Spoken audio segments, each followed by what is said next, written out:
Please do subscribe to Prajabheri News Channel.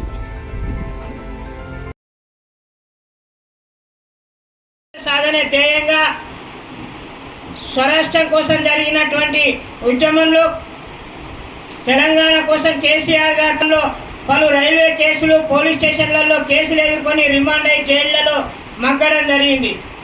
ఆ తెలంగాణ సాధించిన తర్వాత స్వరాష్ట్రంలో ఈ ప్రభుత్వము బంగారు తెలంగాణ అని ప్రజలకు మోసం చేస్తున్నదనే ఉద్దేశంతో రేవంత్ రెడ్డి గారి సారథ్యంలో పాలమూరు బిడ్డ చేస్తున్నటువంటి కాంగ్రెస్ పార్టీ అధికారంలో తేడానికి విద్యార్థుల్ని, ప్రజల్ని కూడగట్టి కాంగ్రెస్ పార్టీ రోజు కాంగ్రెస్ పార్టీ రేవంత్ రెడ్డి గారి ఆధ్వర్యంలో అధికారంలోకి వచ్చింది.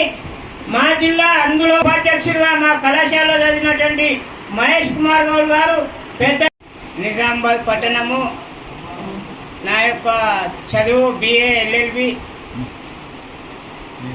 మాజీ కౌన్సిలర్గా నిజామాబాద్ పట్టణంలో చేశాము.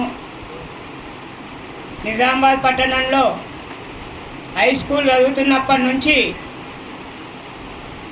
విద్యార్థి సమస్యల మీద, ప్రజా సమస్యల మీద పోరాటం చేస్తూనే ఉన్నాం. నిజామాబాద్ పట్టణంలో జిల్లా కేంద్రం నడిబొడ్డున ఉన్నటువంటి ఖలీల్వాడి గ్రౌండ్ అనేటువంటి స్థలాన్ని అప్పట్లో నేను 15 సంవత్సరాలు ఉన్నప్పుడు దాన్ని ప్రభుత్వం ప్లాట్లు చేసి వ్యాపారులకు అమ్మాలని చూస్తున్నప్పుడు దానికి వ్యతిరేకంగా 1 సంవత్సరం పాటు పోరాటం చేశాం విద్యార్థి కార్యాచరణ కమిటీ కన్వీనర్గా. ఆ తదుపరి ఎన్నో సమస్యల్ని ప్రజల కోసము, ప్రజా సమస్యల మీద పోరాటం జరిగింది. ఆ క్రమంలోనే నిజామాబాద్లో ఇండిపెండెంట్గా మాజీ కౌన్సిలర్గా పోటీ చేసి స్వతంత్ర కౌన్సిలర్గా గెలిచి నిరుపేద గుడిసెవాసుల కోసము 5 రోజులు మున్సిపాలిటీ ముందు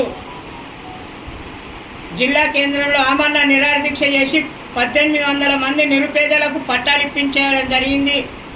ప్రభుత్వం దిగి వచ్చేటట్లు పోరాటం చేయడం జరిగింది. అదే సందర్భంలో ఈ విధంగా పట్టణంలో ఫుట్పాత్ పేదల చిన్న వ్యాపారుల కోసం కానివ్వండి, అదేవిధంగా గూడ్ షెడ్ ఆటో యూనియన్ కోసం కానివ్వండి, అదేవిధంగా నిజామాబాద్ పట్టణం 2గా చీలి విడిపోయిపోతే దాన్ని కల్పనీకి 2 భాగాల్ని కల్పనీకి ఫ్లైఓవర్స్ కోసము ఓవర్ బ్రిడ్జి కార్యాచరణ యాక్షన్ కమిటీ కన్వీనర్గా పోరాటం చేసి ఓవర్ బ్రిడ్జిని కూడా సాధించుకోవడం జరిగింది.